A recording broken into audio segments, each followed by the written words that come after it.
It was an ordinary Wednesday evening when her message arrived on my phone. "Can't talk right now. I'm in a work meeting." At first glance, it seemed unremarkable. Work meetings happened all the time, and I had my own deadlines pressing in. Yet something about the phrasing, or perhaps the precise moment it landed, stirred an unease deep inside me. I paused, eyes fixed on the screen, as an odd tightness settled in my chest. The message felt clipped, overly nonchalant, almost scripted. It carried the faint echo of someone trying too hard to sound normal. Over time, I'd grown attuned to these subtle red flags, the tiny cracks in consistency that hinted at more. Rather than let emotion take over, I chose to breathe, to think clearly. I'd learned the hard way that impulsive anger could torch bridges before the full picture ever emerged. I took stock of my surroundings. I sat at a modest corner table in a cozy restaurant. The inviting scent of sizzling grilled chicken mingled with the warm aroma of just-baked bread. Gentle music drifted through the space, and nearby couples shared laughter over glasses of wine. Then it hit me, this didn't align with a work meeting. The text, the timing, her casual dismissal, my instincts, sharpened by months of quietly observing small discrepancies, insisted she wasn't where she claimed to be. I kept my composure, took a slow sip of coffee, and scanned the room casually while piecing together what I knew against what didn't add up. No need to explode yet, better to verify first. After a few thoughtful moments, I typed back with deliberate calm, "Funny, I'm sitting in the same restaurant." Almost instantly, the typing bubbles appeared. Then they vanished. The hesitation in her response spoke volumes.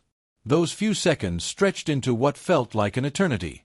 When her reply finally arrived, it carried none of the expected fire, no defensiveness, no quick apology, no smooth deflection. It was simply absent, as though the words had died on her fingertips. I sent nothing more. There was no need.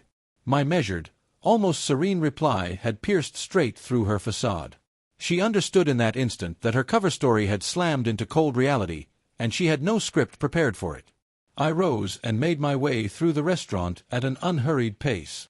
Near the back, at a small table tucked away, I found her. She was staring intently at her phone, feigning absorption, but the moment our eyes met, her expression locked in place. The easy laughter she'd been sharing with the man across from her, her supposed meeting buddy, cut off abruptly.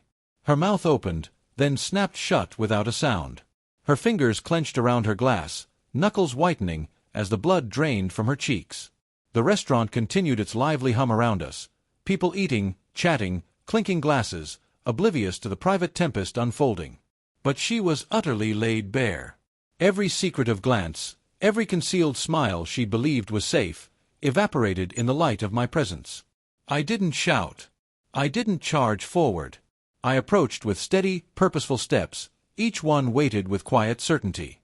She attempted nonchalance, acting as though no lie had been told, as though nothing was amiss. But her eyes gave her away completely, wide with panic, clouded with shame, flooded with a sudden understanding that her intricate lattice of alibis had collapsed entirely. There is a profound strength in restrained composure that no deception can resist. I stopped a short distance from the table and simply looked at her. No words, no gestures, just the steady, irrefutable recognition that I knew everything.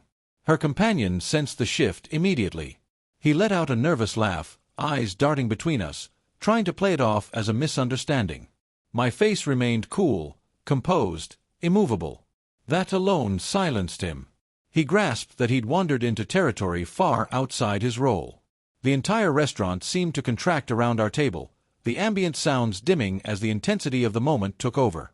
She had tried to mock the truth with her deception, but the quiet force of my awareness stripped her bare in a manner no outburst ever could. In that suspended instant, her entire reality inverted. I spoke at last, my voice low but resolute.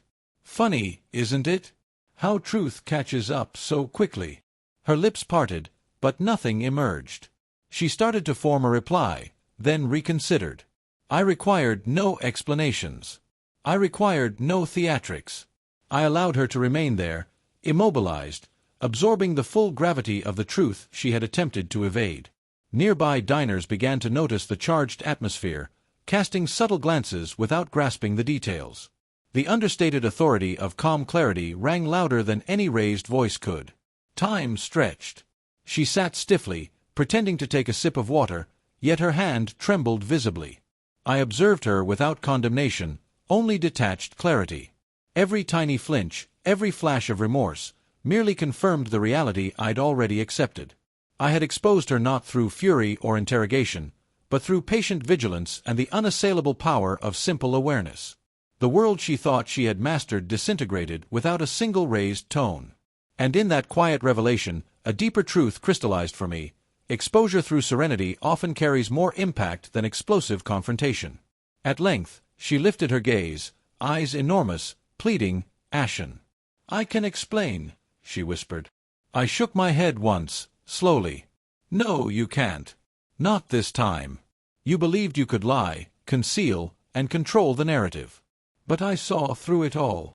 I offered no demands for remorse, no invitation to argue. I simply left her to bear the full burden of the truth. The silence that followed was overwhelming. Her deception had dissolved, supplanted by raw realization, guilt, and dread. More than anything, that left her pale, shaken, and utterly still. I didn't linger for debate. I turned and walked toward the exit with tranquil assurance, leaving her rooted in place, staring at the emptiness where I had stood. The restaurant gradually resumed its rhythm around her. Yet for her, nothing would ever be the same. She had discovered, in the most undeniable way, that lies hold no power against steady awareness and irrefutable truth.